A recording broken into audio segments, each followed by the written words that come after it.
Hi, it's Paula from Pola Quilting. Welcome back to my channel.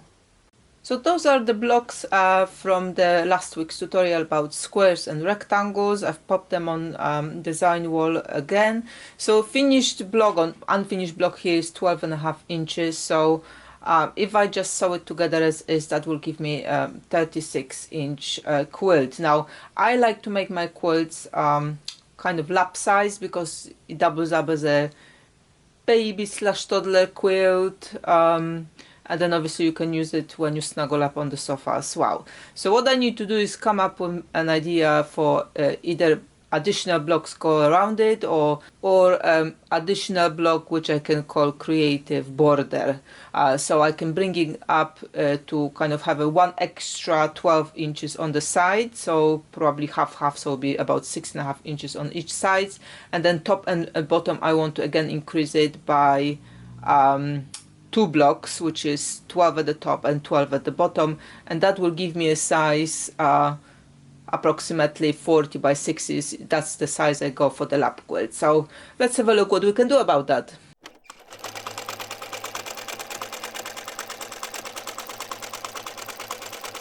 So here is my grid of the blocks, 9 blocks in the middle, and this is the area of that border section.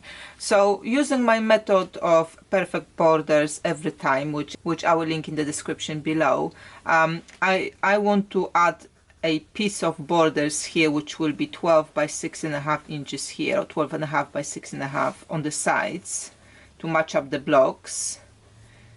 And then here ideally it still need to be 12.5 inch tall, obviously, as to bring it to that desired size. But also I think I don't want to make different type of blocks here and different type of blocks for the borders. So ideally it will be also 6.5 by 12.5 each piece. So that means I can use the same pieces here and the same pieces on the side. So how many do I need? 1, 2, 3, 4, 5, 6, 7, 8, 8, 2, 2, 2. So I need 22 those 12.5 by 6.5 pieces to prepare my border. So what I decided to do is, again, if you've seen some of my previous tutorials, I've used recently my half hexis to make bigger half hexis blocks. So those blocks were maybe not that complicated, but quite time consuming with making sure that we will measure it up exactly. So I thought I will make an easier version of those blocks, and it will be easier because we will be making them into rectangles rather than the shape of the half hexis. That's one. And two, I will use a little bit of different method of how I'll be adding the sides, which will be quicker as well. So I said I need 22. I will pick 22 pieces from here and I will show you the process. So I picked 11 pairs of my half hexi. Really didn't have to be pairs, it could be different colors as well. And the first thing I will do is add black borders like I did with the half hexis Go Big. Again, you don't have to, you can kind of carry on with the process without it. That will really depend on the fabrics you're using for the middle and what for the outside, what color choices you will have there, because I will be using shared fabrics on the outside as well as inside. I just want to kind of have those half hexes a little bit popping out. So if I just take this and then add shared fabric all around, it might be kind of blend too much. So that's why I'm using black borders. If you haven't seen the other tutorial, I will refer you to maybe see it first. I've covered there how I'm adding those small borders, so I won't be kind of doing it here. So I will quickly sew it on and we'll go to the next step. Right, so I finished framing my half hexi with the black fabric. Here I've put the top first and then the sides. When I trimmed them now, let me just put it on the piece of paper so you can see better. I haven't actually trimmed it exactly, you know, with the lines here. I just left a little bit of hanging top and bottom. I will square it up later. It's just easier to work, for at least for me, that way. So what I want to do now is obviously add the sides. Now in my previous tutorial I was adding, you know, wonky strips until the shape of the until I filled in the shape of the bigger half hexi. Here I'm going to work with the rectangle, so I kind of have I can work out how much of those I need to add to the sides. Also, I'm not going to be working with wonky strips because I've got lots of strips of fabrics which, as a part of my scrap management process, I actually trim to 2.5 inches or 1.5 inches. So as you can see, I've got plenty. I can use those here. So let's just work out how much of that do I need. So this width here is 3 inches. So I want to have that kind of piece adding here a little bit wider. So because I will be working with the angles here, I want to make sure that even if I don't marry up something, you know, perfectly, I can later trim it properly. That's also the reason why I left these bits hanging here, so I can square it up properly after I've added in. So if I take 1.5 inch and another 1.5 inch and then maybe add 2.5 inch just to have a little bit of kind of variety here, then that gives me 4.5 inches, so I can easily cut out all of that piece which will be needed here on the angle and to the rest. As usual, any scraps will go back to another bucket, so nothing kind of disappears. So I'm not worried that I've cut too much. If you want to save the fabric, if you put 2.5 inch together and 1.5 inch together, that should give you 3.5 inches sewn. So that should be again enough for you to fill in that gap. But I just wanted to have a little bit of more than one color in that strip. So you know, you can play with those. You could have a 3, maybe 1.5 inch strips as well, or go like, you know, with the other tutorial, just go wonky as well. But I'm using those ones, so I will just literally take strips from the pile, sew them together, and we'll try work out how to cut them later to make it easier with the process. Okay, I've got my strips done. So as you can see, I was trying to kind of match up the lengths of the strips together, more or less, just not to have like overhangs, but I did have some I had to cut out from the ends as well, but that again goes to another bucket with another type of scrap, so no worries there. So now I need to work out how to cut those sides to kind of put them in, and I don't want to have the same fabric from both sides. I think I just would like to have it different, or maybe the same, I don't know. It might look quite interesting as well, but if I go with the same, I'm gonna have to do it perfectly so it doesn't kind of move, so that's another bit of stress I don't need. So I will go with different pieces, you know, one color on one side, one color of the other side. So let me take my big ruler, which is 12.5 inch, and that's what I need as a width of that. So if I put my half hexi here in the middle, so 12.5, 6 and a quarter more or less here, then I really will need to have, again, I want to have a little bit of spare from both sides. I will be squaring it up at the end.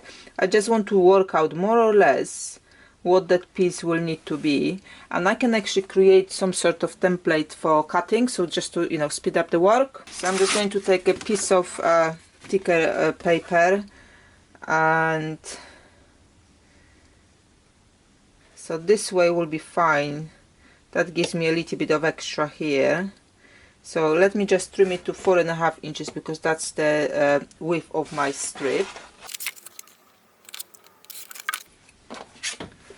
And I'll just go back to my designing. So again, it's not still strict exact, because I will be trimming it later. So if I put it here, and then I want to have an overhang about at least more than 1 inch on this side, just to account for any wonkiness, account for all, you know, for the seam allowance which will be coming here. So if I've got the overhang 1.5, if I add this bit of the strip later here, I can still square it up to 12.5. So that's where my medium is, and I will just make that cut here with the, just put it to the bottom here. I will use that to cut that angle here.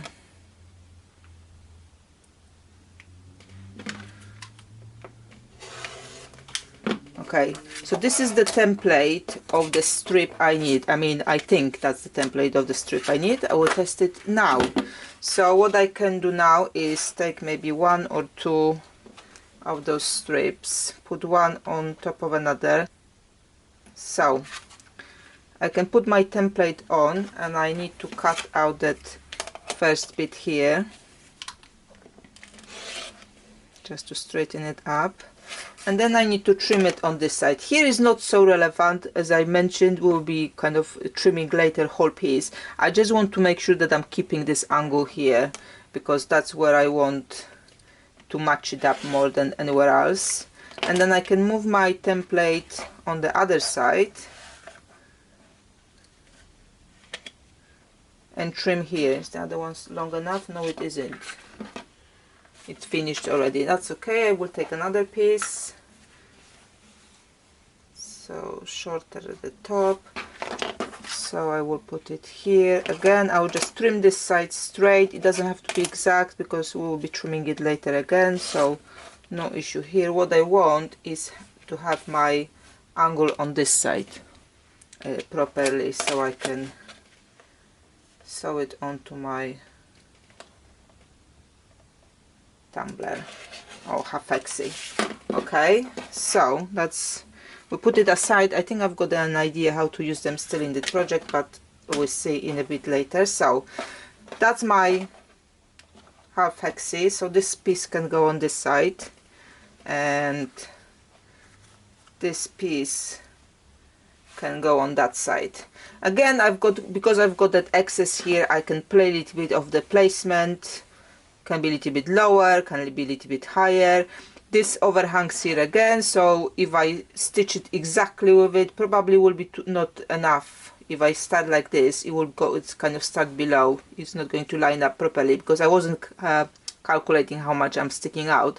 But if I put it a little bit higher, I don't have to be exact because of that, you know, extra. Stitch it here, then stitch it here, and then that's the bit I'm going to trim at the top to add, you know, the remaining bit. I need to build it up to the 6.5 inch, and then I will trim all of it to the remaining size. And I will use the spray starch because with that flimsy fabric from the shirts and lots of seams, you want to kind of stabilize it a little bit.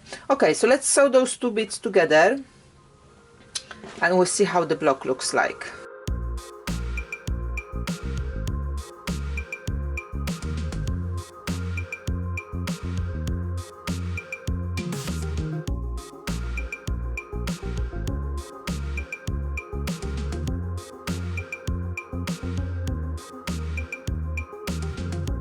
Okay, so I've got my sides stitched onto the middle section. Now I need to trim it slightly so that I can work on the top edge of that block. Now, every time I start new project, I've got something in my mind how I want that block to look like at the end. But that's the beauty of, you know, going with the flow and working with the scraps, that you don't have to finish the way you think you will finish when you start the project. So in my mind, I had that I will make it even, so this piece will be evenly in the middle of the block, so I can put those tumblers or half hexis together like this for the block. Now I do plan to use it as a border, but still this could be a block as well. However, doesn't need to be in the center. Can they go like this? So I'm actually going with the option B, and I'm going to make them wonky. If you still want to have it in the middle, the best option will be to match up those corners here where the black meets the half hexi, fold it into half, iron the crease here, and then when you open up, that's your middle, and then from here you want to kind of place your ruler, depend what size obviously you're making it as well. I'm making 12.5, but you can, you know, you can do any other size. So that will be your middle, and you kind of measure from both sides where you want to finish.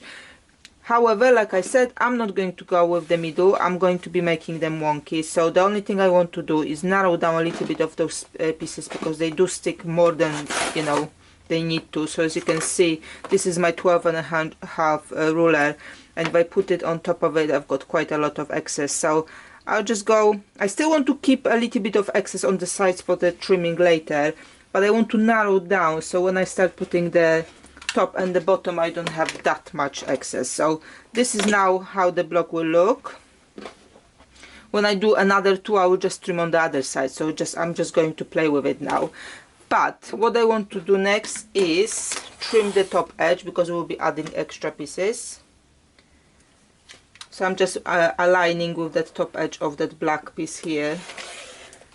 Trim it there, and I will trim the second one as well. And now thinking about, you know, what I want to do at the top. So from all of those blocks, you've seen that I have actually trimmed quite a lot of on the sides, and as I was stitching the strips together as well, some of those pieces were too long or too short, so I had them trimmed as well. So what you can do is put all of those remaining pieces on the adding tape, like I've got here, and use that to put for the top edge here.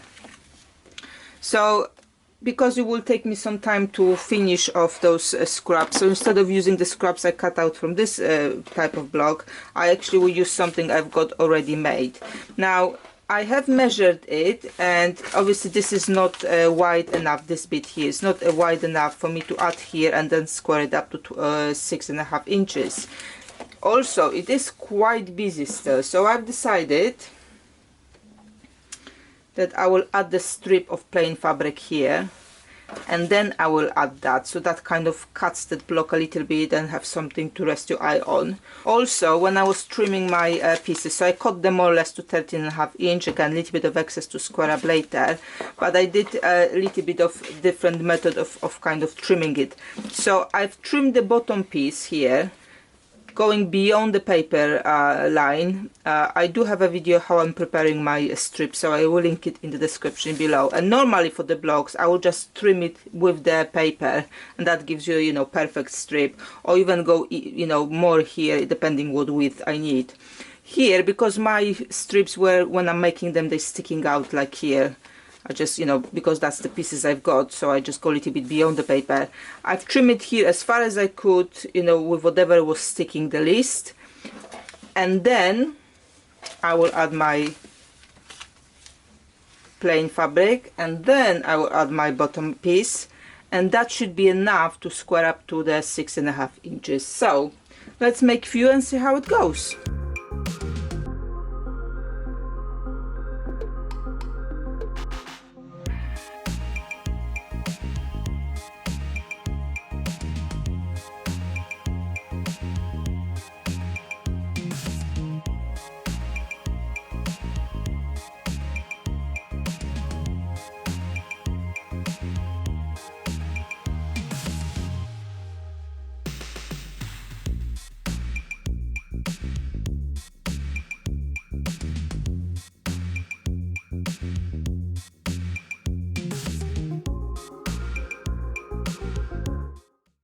Okay, I've stitched my piece, and now I can square it up. I will start from the top edge here, because I want to kind of cut with this line here, and since it's 12.5 and that's the size of the block I want, it's quite easy to go with it.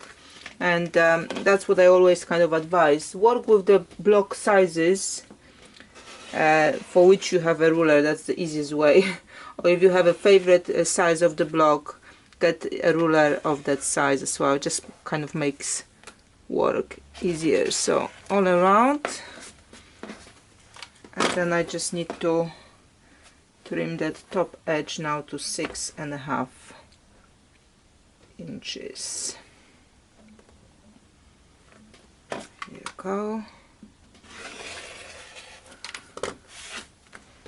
And my block is ready. So I will repeat this process for the remaining 21 and then we can pop it on the design board. I will show you first how they will just look on their own, what type of quilts and layouts we can possibly do. And you know, I never exhaust all the options because we all have imaginations and we can do other stuff with the blocks, but I will show you a few options for just those blocks, and then we'll add it to actual quilt as a border and see what we can do there.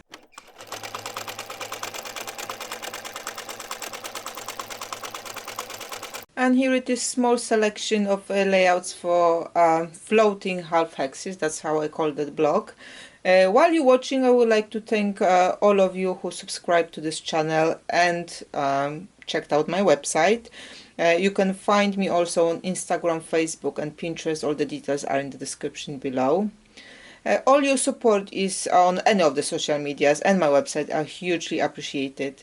I am currently working on October shop release for those in UK, and I also buddied up with my sewing friend Anna, who will be supplying her patterns via the shop in electronic version, so wherever you are you can enjoy it as well. If you subscribe to the website, you will receive notification when any of those new patterns are going to be available for purchase. Okay, now some layouts as a borders. There's a few at least, and I will probably take some time to decide which option I will go with. I will share when ready on my website, Instagram, Facebook and everywhere else what I come up with. I hope you enjoyed this quick tutorial on floating half hexes, and I hope you will be back next time for new tutorial with the scraps. Thank you for joining, thank you for watching, and see you next time.